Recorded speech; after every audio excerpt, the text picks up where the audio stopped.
permanen biasanya. Jadi nggak akan sembuh secara normal lagi, mulus lagi itu enggak. Tapi menimbulkan rasa sensasi nyeri juga kadang. Pasien saya itu ada yang sampai 6 bulan masih nyeri. Kasihan nanti.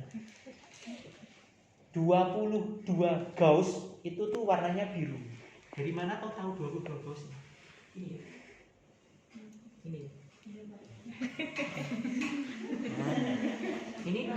Ini tuh hal kecil. Kalian kalau praktek di PKU kalian harus bisa. Ya, misalkan ya di tempat saya bisa. Terus kalau yang 24 itu warnanya kuning. Kecil sekali itu. Kalau ditusuk sakit nggak Pak? Ya kalau kecil ya paling nggak terasa lah. Sambil diajak ngomong ini 18 warnanya hijau. Ini udah standar internasional. Mesti warnanya. Mesti. Oh. Kalian mau ke Malaysia, mau ke Singapura, mau ke Thailand, mau ke mana warnanya sama. Terus yang pink itu warnanya 20 Gauss kalau pink.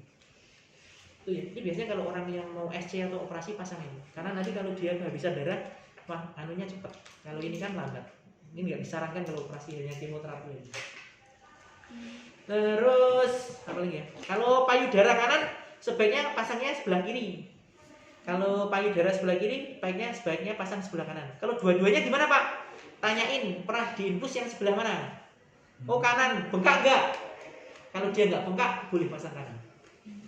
Intinya gitu. Karena apa? Biasanya kalau operasi payudara sini bisa aliran baliknya atau pembuluh limfonya kan udah diambilin tuh limfonodinya. Dan nanti dia akan alirannya akan terganggu atau terhambat. Makanya kadang pasiennya diinfus ini tuh bisa bengkak 3 hari.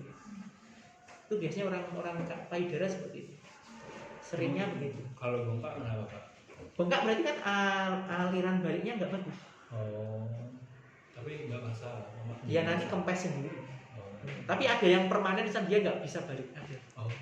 Kalau kesumbat udah. Terus berikutnya kalau semuanya tangan nggak ada, gimana Pak? Lapor ke dokter, aksesnya nggak ada, akan dipasang namanya kemopot. Di sini ya, di bawah, di sini biasanya kayak stetoskop itu ya. Nanti di sana dia di bedah ini dimasukkan di bawah kulit, nanti ada cabangnya, satu masuk ke vena cava superior langsung ke jantung, satunya ke vena jugularis, nanti dari bawah pas bawah. Nanti bentuknya kayak stetoskop, biasa nanti ditutup lagi ya. Jadi nggak kelihatan. Nanti tinggal nusukin aja, cek gitu. Nah ini jarumnya mahal, namanya jarum Hoffman apa ya? Itu satunya tuh harganya sekitar 200 sampai 300 ribu. BPJS nggak akan nanggung kayak gitu. Mending kayak gini, harganya cuma 4.500. Kalau jarum itu biasanya suruh beli sendiri. Oke. Bor itu Bukan.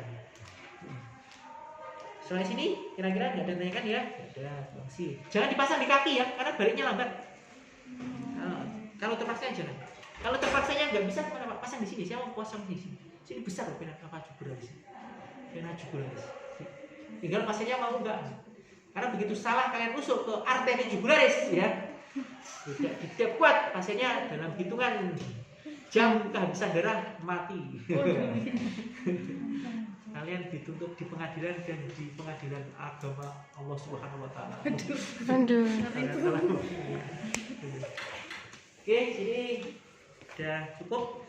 Selanjutnya pasien itu nanti akan periksa laboratorium. Di situ laboratoriumnya ada darah rutin, isinya ada hemoglobin, syaratnya hemoglobin 10. Terus ada leukosit itu sel darah putih, itu nanti harus di atas 4.000. Terus ada trombosit itu harus di atas 100.000. Kalau kurang, ini pasiennya akan mengalami sering perdarahan dan lebam-lebam.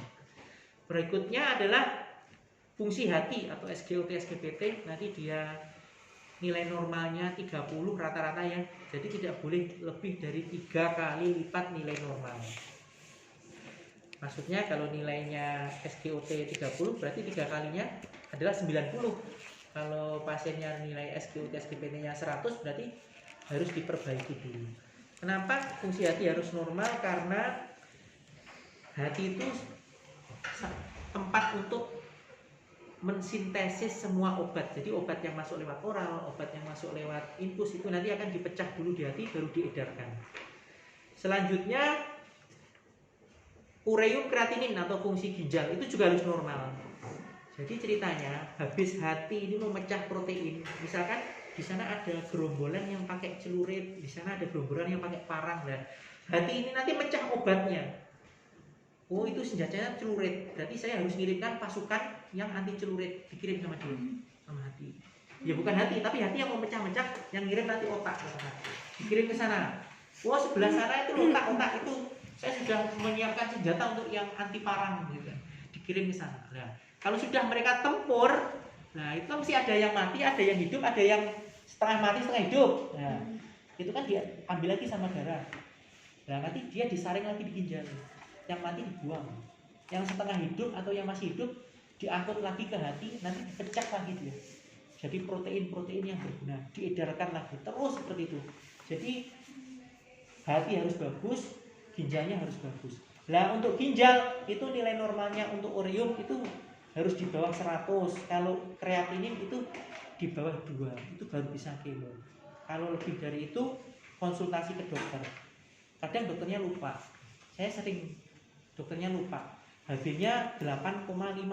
Terus SGOT SGPT-nya 112 sama 97, nggak normal semua itu. Saya telepon, dok, ini atas nama Ibu Rukilah, HB-nya sekian, 8,5, SGOT SGPT-nya sekian. Beneran kah ini mau di kemo? Masya Allah, mas, saya lupa. Saya kemarin nggak lihat laboratoriumnya, mas. Soalnya tadi ada yang pasien yang gawat. Nah itu fungsinya perawat di situ. Nanti kalau kalian kemo aja, dokternya marah juga. Jadi kalian itu sebagai bahan ajang ini kemarahan dokter dan kesalahan dokter. Hati-hati, kan harus cerdas. Jadi saya begitu tahu seperti itu langsung saya konsul ke dokter. Akhirnya dengan begitu dokternya itu menjadi sangat respect pada saya. Ya, harapannya begitu. Jadi nanti kita jangan sampai sekarang misalkan gapnya terlalu tinggi. Kalau kita nanti lama-lama menyamakan, itu kan nanti dokter itu sebagai partner. Di Belanda, di Eropa itu sudah berlaku. Seperti ini yang nulis resep itu nanti itu adalah nurse spesialis kemoterapi pediatrik atau orang dewasa ya. Nanti akan menulis pasien nama atas nama Berdi. Sudah saya berikan obat ya, doxorubicin 60 mg dalam waktu 2 jam ya. Tolong diobservasi tanda vitalnya, apabila ada keluhan nanti boleh diberikan ini. Itu nurse pasca spesialis ya. Dikirim ke dokternya umum, dokternya suruh observasi pasiennya. Baru kan? Kayak gitu di Belanda itu. Saya ketemu kemarin dengan ini apa itu? Salah satu perawat yang ada di Belanda, simposium kan di Sarjito, pas itu rumah sakit saya diundang. Kita ngobrol-ngobrol seperti itu. Setelah ngobrol, mereka ngomongnya ngelantur. Bahasnya nasi goreng murah di sini. Nasi goreng katanya cuma 9.000, di sini murah. Kalau di sana ratusan ribu karena yang masak orang Indonesia juga. Nasi goreng, mie goreng mana yang ini di sini yang enak katanya. Yang enaknya mereka tuh nggak pedes. Kasih yang pedes mereka besok diare. Kasih sayurannya nggak dicuci mereka nanti diare. Jadi mereka itu daya tubuhnya tuh lemah sekali. Ayam sayur sebenarnya mereka itu. Jadi nggak bisa makan. Saya tuh mau ketawa aja sebenarnya mereka. Nggak bisa makan kangkung. Iya betul. Kangkung gosong. Kangkung tuh mungkin dimakan sama dia keluar utuh gitu. Tapi kok otaknya bisa cerdas gitu ya. Kita otaknya tuh terlilit pasang apa gitu ya. Jadi keren kita ya, keren orang Indonesia. Oke, baik. Nanti kalau semuanya sudah bagus, pasien akan membawa persyaratan, protokol, hasil patologi anatomi, hasil laboratorium masuk ke ruang kemoterapi. Nanti sama perawat akan dilakukan pemeriksaan vital sign, EKG dan lain-lain. Hasilnya dilaporkan dokter lagi. Boleh kemo atau enggak? Kalau pasiennya enggak boleh kemo, diperbaiki apa dulu gitu. Tuh. Nah, pasien datang dengan sesek ya, kalian intervensi keperawatan dulu. Pasien sesek diapain? Oh, ternyata dikaji dulu. Pasiennya ternyata seseknya apa? Seseknya karena dia cemas. Diposisikan dulu senyaman mungkin, suasananya dinyamankan, misal posisi semipolar, kalau nggak kurang diberi oksigenasi, nanti pesan lapor dokter, biasanya pesan teratasi. Jadi dilakukan dulu tindakan keperawatan, jangan langsung tiba-tiba pesan lapor ke dokter. Kalau sudah semuanya lengkap, nanti eval kalian akan mulai dari sini. Mulai ya, evalnya itu adalah order obat ke farmasi. Oke ya, besok jam itu. Order obat ke farmasi. Karena farmasi nanti akan melakukan handling sitostatika atau rekonsiliasi obat itu di ruangan yang bertekanan khusus dan pakaiannya khusus. Ruangannya itu nanti dia pakai BFC atau biosafety cabinet itu. Jadi tangannya kita masuk, misalnya di sini ada kaca-kaca gitu. Begitu ngoplos, nanti kalau ada percikan langsung kesedot ke atas. Jadi nggak bakalan terpercik ke muka kita. Itu sebegitu dahsyatnya dilindungi petugasnya. Ruangannya ada di situ, ada contohnya. Kalau sudah order, maka kita menyiapkan tahap prainteraksi. Jadi membaca status rekam medis pasien, mengeksplor diri, mempersiapkan alat, tulisan. Habis mempersiapkan alat, apa lagi? Selesai ya. Prainteraksi apa lagi? Persiapan perawat. Cuci tangan. Iya, cuci tangan. Kalau sudah cuci tangan, kita siap memakai APD. Hasilnya belakangan aja ya. APD. Besok APD-nya 2 ya, Mbak? Iya. Ini kok ya pas bagian APD isinya yang gini. Besok tolong APD-nya dikenali, jangan kayak kelas sebelumnya. Masang APD aja 5 menit, temennya udah selesai, dia belum selesai masang APD. Bingung ini kan talinya gimana. Mau saya taliin dari belakang lagi, temennya di situ ketahuan di pintu gitu. Kan nggak lucu juga, saya taliin. Mbak itu loh Mbak talinya gitu. Temennya juga egois, ninggalin aja. Padahal maksud saya itu biar saling membantu gitu. Dia loh kayak gitu tuh, ya Allah profesional terutama nih.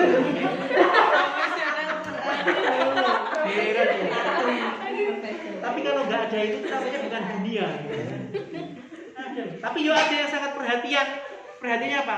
Dia itu udah semuanya tuh udah hampir terlalui, tapi temennya itu belum double check. Dia tungguin aja, Mbak, ayo lanjutkan Mbak. Enggak Pak, gitu. Tungguin dulu Pak. Nah, oh ya udah, saya mengerti maksudnya kan. Temennya mungkin ini belum begitu paham, bisa dia bantu. Saya nggak mempermasalahkan itu. Misalnya dia akhirnya keluar dua-duanya nilainya 100 karena yang satu nemenin tuh terus diikutin aja. Oh ini ya ada yang kayak gini, coba semuanya kayak gini teorinya ya, pasti ya nggak akan ada dunia yang indah. Karena dunia ada karena ada konflik ya Mas ya. Oke, yang sudah pakai kacamata besok nggak usah pakai ini, kalau belum pakai kacamata dipakai. Ada yang protes, Pak ini kok burung, ya itu derita saya gitu. Saya tuh berapa jam pakai gini ya. Tapi kalau udah selesai ya ditaruh di sini ada. Pesan lupa tanya teman saya, "Kok kacamata saya mana?" Itu kejadian ya. Ini besok ini ketawa ya. Awas ya, teman kalian aja kelas kemarin itu pakai gini tuh sampai keluar tuh lupa gitu. Padahal bilangnya apa? Merapikan APD. Sudah dirapikan semua, sudah Pak. Saya buang di tempat sampah plastik warna ungu. Wah bagus Mbak. Ada yang ketiga enggak? Enggak ada Pak. Sudah selesai, sudah. Makasih ya Pak. Temennya sampai keluar ketawa. Direkam itu. Allah, nggak ada aja. Ya ini hiburan saya ya.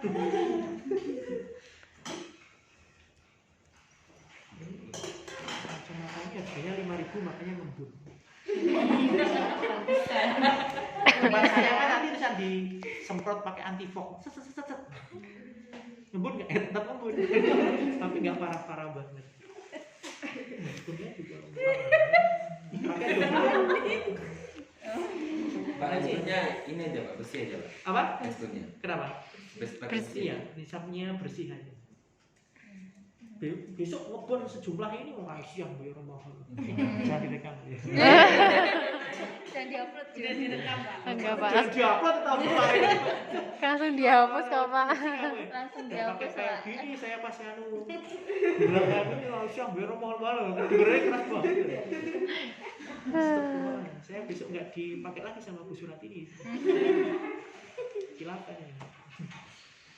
Semuanya udah ya. Udah. Terus kita ambil obat ke farmasi ya. Diambil obatnya. Langkah yang pertama yang dilakukan setelah ambil obat adalah double check itu yang membedakan obat kemoterapi dengan obat yang lain. Double check itu bisa dilakukan perawat dengan perawat dengan tenaga kesehatan yang lain. Asalkan bukan perawat dengan klinik servis. Dia nggak punya kompeten kan? Sama keluarga. Double check berarti 4 mata Pak, nggak mesti. Ya kalau perawat matanya 1. Takut banget. Sama perawat tapi buta ya nggak bisa. Kan namanya double check. Kali kalau dia loh gitu. Double check. Jadi tempat saya ini ada labelnya ya di sini. Labelnya nama, umur, tanggal lahir, jenis kelamin, obatnya apa, dioplos jam berapa, idenya kapan, informasinya lengkap. Kayak bekas rekam medis aja di sini berjalan gitu enggak ya. Tulisannya kecil-kecil. Terus dicocokin. Bisa seolah-olah ini. Ibu Mawar alamatnya tempel 40 tahun obatnya Paclitaxel. Oh iya, sesuai. Gitu ya. Caranya double check. Tempel Kalau sih. sudah double check, Larang. kita siap Rara. bawa obat ke pasien. Dan karena ini besar ya, jadi seolah-olah besok sebenarnya kecil aja ini yang dibawa ke pasien. Sebenarnya dibawa semuanya. Ada yang tanya, Pak, ngambilnya itu sudah pakai APD ya enggak? Belum, ya sudah dong, obat kemoterapi kan berbahaya, makanya kita udah harus pakai APD. Besok tapi obatnya ini disiapin di sini ya. Obat dan lain-lain, kom, kasa ini disiapin di sini kan 2 tuh. Ini biar besok seolah-olah aja. Itu kenapa sih dibungkus? Apa ya? Dibungkus. Dibungkus karena obat kemoterapi mudah berubah unsur kimianya kalau kena matahari. Oh. Itu beneran obatnya. Ini nggak ada obatnya. Kalau ada obatnya, saya nggak mau pakai S1 ya. Saya pakai 2. Kalau pasang infus 1 aja, nanti sensitivitasnya berbeda. Tapi kalau perawat kemoterapi tahu pena kayak gini, nggak usah diraba, langsung sambil merem ya nggak bisa sambil merem nanti besok.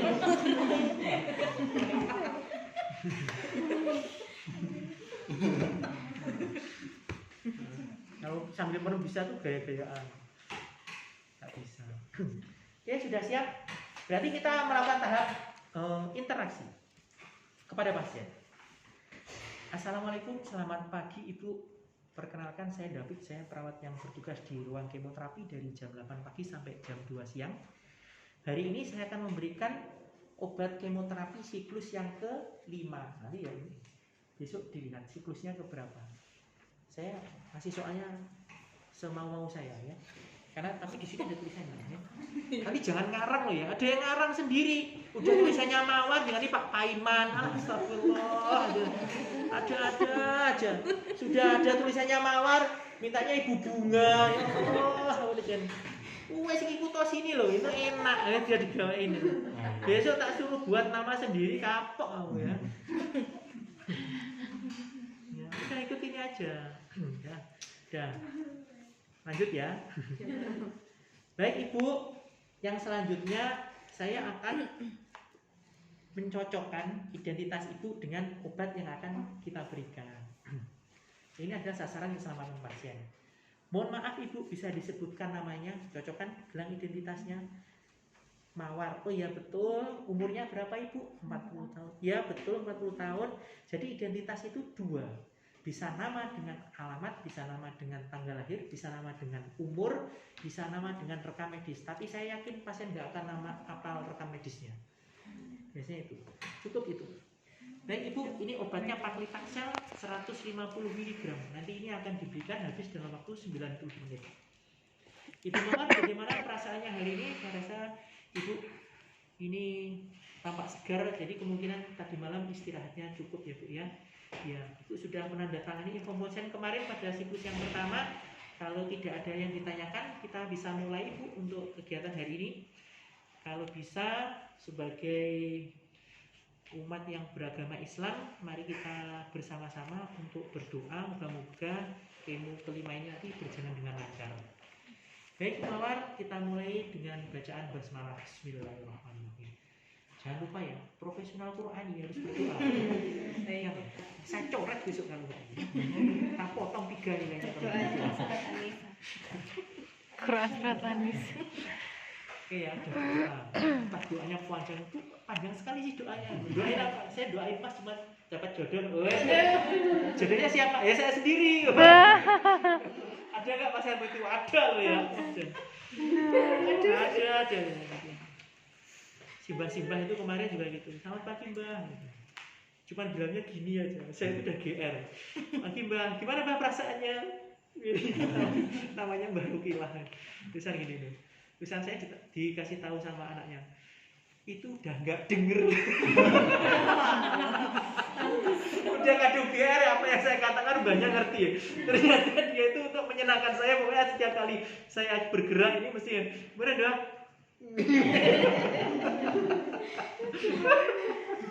Luar biasa itu banyak. Nanti kalian tiru ya. Kalau kalian sudah nggak terlalu mood itu kan dijawab aja. Gimana Pak kabarnya Pak? Astagfirullah, umurnya 83 tahun, orangnya masih semangat walaupun sakit. Dia pokoknya harus berobat, harus sembuh.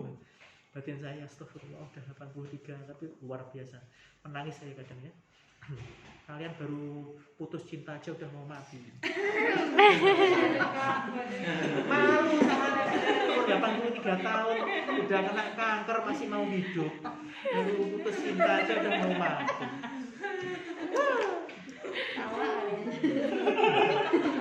Enggak laku lagunya Rhoma Irama gitu.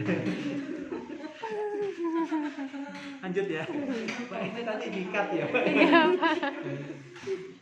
Waduh dia jam 4 ya ini. Ya, sebentar lagi selesai, nanti saya gini-gini langsung ya seperti begini. Oke, Bu, kita sudah berdoa. Kita akan mulai, Bu. Jadi nanti kita sudah mulai membaca program. Program ini nanti ya. Baca ya. Infus NaCl 0,9% 100 cc. Sudah terpasang ya Bu ya infusnya. Dexamethasone injeksi, ini dexamethasone, ranitidin, ondansetron, diphenhidramin itu adalah premedikasi.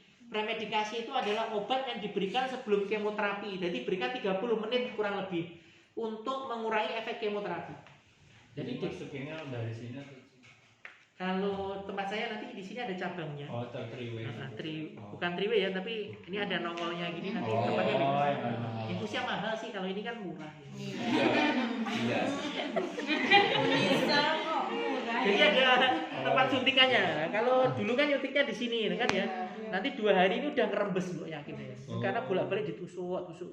Berarti infusnya tuh emang harus udah terpasang. Udah terpasang. Oke. Dexamethasone ini untuk antiinflamasi 20 mg sudah dimasukkan ya Bu. Ini bilangnya nanti gitu ya. Terus ranitidin ini untuk lambung. Biasanya pasien stres-stres asam lambungnya meningkat dikasih ini ya. Nah, ranitidin juga biasanya ada histaminnya, jadi dia akan menyebabkan ngantuk nanti itu. Ranitidin. Makanya kalian kalau pergi ke luar kota misalnya sudah minum antimo, mabuk, masih perasaan nggak enak, minum ranitidin aja nanti. Biasanya misalnya perutnya jadi enak. 50 mg sudah dimasukkan Ibu. Yang keempat ondansetron ini untuk anti emetik atau anti mual, injeksi 8 mg sudah dimasukkan ya Bu ya. Terus yang terakhir adalah diphenhidramin injeksi, ini untuk anti alergi. Jadi pasiennya nanti pasti tidur nanti itu. 10 mg sudah dimasukkan. Sekarang yang ke-6 adalah setengah jam kemudian paklitaxel 150. Jadi nanti sudah 30 menit Ibu. Jadi sekarang akan kita berikan obatnya. Selanjutnya adalah pemberian obat paklitaxel. Itu sebelum kita berikan obat, yang membedakan dengan obat lain adalah kita harus cek kepatenan akses vena. Jadi caranya ini dibuka klemnya ya. Kalau ke atas buka, kalau ke bawah nutup dia. Kalau ini saya buka nanti dia ngalir, nanti dia basah, kan basah. Jadi enggak, ini saya contohkan aja. Tapi ada loh ya, misalnya buka klem itu malah ditutup ke bawahin gitu ya. Ini cuma saya contohin aja. Buka itu harusnya naik. Terus ini turunin ke bawah. Paling tidak sejajar ya, lebih rendah boleh. Kalau darahnya keluar lewat sini selang seret, berarti ini aksesnya paten atau aksesnya bagus. Gitu ya. Berarti cek dulu kepatenan. Kepatenan akses atau bahasa kerennya itu cek blood return. Blood return ya. Ini kalau blood return tandanya nanti positif. Jadi yang positif negatif. Kalau cek kepatenan akses vena itu paten atau tidak paten. Jadi kalian mau pakai mana? Kalau blood return positif, blood return negatif. Kalau negatif berarti darahnya nggak keluar. Ya. Oke. Ibu ini darahnya keluar berarti aksesnya paten sudah benar masuk ke pembuluh darah ya Bu. Bu Mawar, kita mulai untuk pemberian paklitakselnya. Jadi nanti kalian urusin satu-satu ya, jangan terusan karena grogi bisa pegang dua-duanya. Akhirnya ini melepasnya kayak ala India. Bahaya sekali. Dia masih praktek nanti kalau di depan pasien kamu diselesaikan satu-satu. Ini dilepas ya. Harusnya begitu ngelepas bisa nusuk ke sini. Kalau bisa jangan lebih dari 10 detik. Jadi nggak boleh ya jangan dilepas.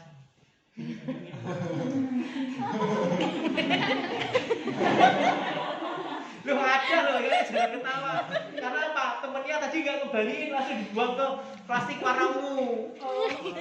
Nah, terus ada juga yang protes, lah Bapak kemarin prakteknya lama Pak. Astagfirullah, saya itu nyontoin Mbak, nyontoin. Jadi kalau nyontoin kan harus pelan. Nanti kalau nyontoinnya cepet saya diprotes lagi Pak, kok kecepetan gitu ya. Pelan-pelan aja. Jadi slow motion lah ya, diperlambat. Jadi ini harus sudah siap, ini udah siap, ini udah siap, gitu kan ya. Begitu cabut, swab alkohol. Terus ini siap-siap seperti ini. Ditusukkan. Kalau tidak enak langsung set. Ya. Gunanya kasa itu untuk mengurangi percikan atau aerosol ya. Karena percikan itu kalau kehirup ke kita masuk ke dalam tubuh menumpuk dalam jumlah banyak bisa menimbulkan kanker atau karsinogen. Bahayanya. Obatnya malah bisa bikin kanker. Iya. Ya kalau laki-laki nanti kelihatannya yang paling sering menyerangnya adalah kebotakan kemandulan. Kirain merkuri. Iya, merkuri kan, ya, merkuri makanya ada dilarang. Ya, kalian mau pasang seperti ini boleh, mau pasang begini boleh. Kalau bisa yang dipegang lehernya ya, jangan badannya. Kalau dipegang badannya, nanti bisa aja nanti kalian pegang badannya. Ini yang modelnya begini, tapi saya takut soalnya saya 2 kali ini bisa muncrat. Untungnya nggak kena sana itu. Kalau saya nggak belajar silakan bisa. Ini ya, mau pegang gini boleh ya. Jadi kalau percikan kan mesti nanti kena ini. Nah, kita kan tuh. Ini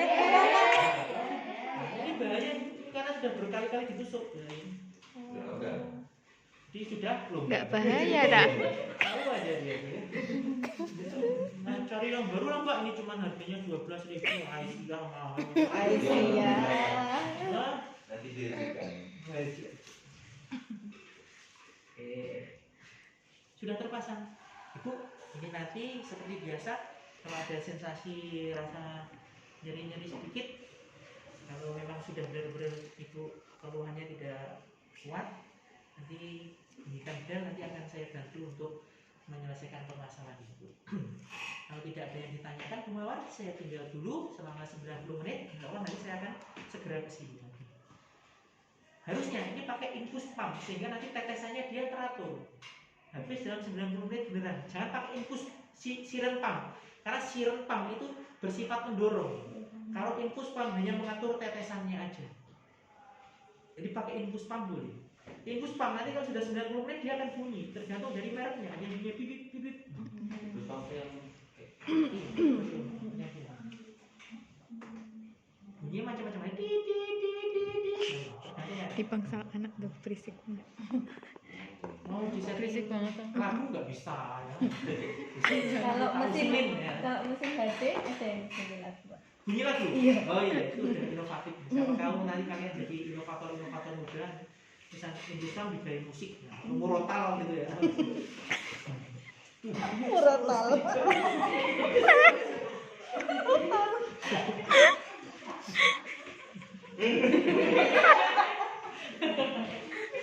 Itu lagu itu benar-benar meracuni saya. Makanya kalau udah tarapan seperti orang. Ini ada yang beragama lain nggak apa ya? Enggak ada. Di kelas lain ada ya. Pakai jilbab kayaknya. Sudah 90 menit ada Ortodoks. Ibu Mawar, ini sudah 90 menit. Jadi kemoterapinya ini sudah selesai, obatnya sudah habis. Saya ganti dulu. Langkah berikutnya adalah gelas NaCl 0,9% 100 cc. Saya lepas ya Bu, ini dilepas, lepas berarti ini kan harus seperti ini ya. Terus ini surat alkohol, pasang. Udah swab lagi Pak. Iya kan udah terkontaminasi. Dan biasanya udah terkontaminasi ini dalam 8 jam ini harus habis karena mikroorganismenya di sini masih ada kan udah banyak. Enggak yang ini, enggak yang jarumnya Pak Ibu. Oh iya, jadi yang jarumnya. Dan ini adalah permukaan yang terkontaminasi dengan udara. Kan kalau ini kan masuk di dalam terus. Ya toh? Gitu ya. Tapi kan intinya yang kena masuk obat. Ini kan mikroorganisme bukan obatnya. Oke, NaCl sudah dibilas nanti 100 cc. Berarti setelah NaCl urutan ke-7 di sini ada monitor dan evaluasi. Berarti kita harus melakukan pengukuran vital sign. Ibu saya ukur dulu tensi suhu nadinya. Oh, alhamdulillah semuanya normal ya Bu. Ini ya vital sign-nya. Gimana Ibu, ada keluhan apa tidak? Kalau tidak ada Ibu, kita kontrak waktu. Jadi di kontrak waktu ya, Ibu nanti 21 hari berikutnya Ibu akan ke ruangan ini lagi untuk menjalani kemoterapi siklus yang ke-6 ya. Kalau tulisannya 5 berarti ke-6. Kalau 3 berarti ke-4 gitu ya. Siklus yang ke-6. Moga-moga saya turut mendoakan siklus yang ke-6 nanti juga berjalan dengan baik dan lancar ya Bu. Ibu tetap semangat, selalu berdoa dan jangan lupa banyak konsumsi buah sama sayur dan protein hewani supaya daya tahan tubuh Ibu nanti tetap kuat. Bu Mawar, hari ini sudah selesai untuk siklus yang ke-5. Sebelum saya akhiri, ada yang mau ditanyakan atau dikonfirmasi? Ada Mas, apa Bu? Minta nomor WA-nya dong. Siapa tahu nanti tanya-tanya tentang pekerjaan. Oh ya Bu, biasanya nanti bisa tanya keluhan gitu. Di rumah mual ini obatnya apa gitu. Jadi seperti itu. Kalau sudah selesai, baik Ibu, karena sudah lancar, kita akhiri dengan berdoa ya Bu untuk kegiatan hari ini. Alhamdulillahirobbilalamin. Mudah-mudahan besok yang ke-6 lancar Ibu. Kalau tidak ada keluhan lagi atau pertanyaan lagi, akan saya lepas infusnya, akan saya bereskan alatnya terlebih dahulu ya Bu. Nanti 30 menit apabila tidak ada yang dirasakan atau keluhan, silakan ke ruang stesen untuk ambil obat dan surat pulangnya. Baik Bu, saya permisi dulu Bu. Selamat siang, assalamualaikum. Waalaikumsalam. Kalau sudah tugas perawat belum selesai, lepas APD. Wah, Itu nek cowok nggak kebantuin, nek cewek sih nggak bantuin. Monitoringnya pre intra juga. Iya, kalau aslinya di rumah sakit itu pre, intra sama post. Oh. Kalau di rumah sakit. Tapi kalau pasiennya banyak, kadang pre sama post saja. Intranya ya minta di gimana ada keluar ada. Kalau vital sign-nya kalau mampu ada keluar. Terakhir kita handspoon, terus semuanya dibuang di sampah warna ungu.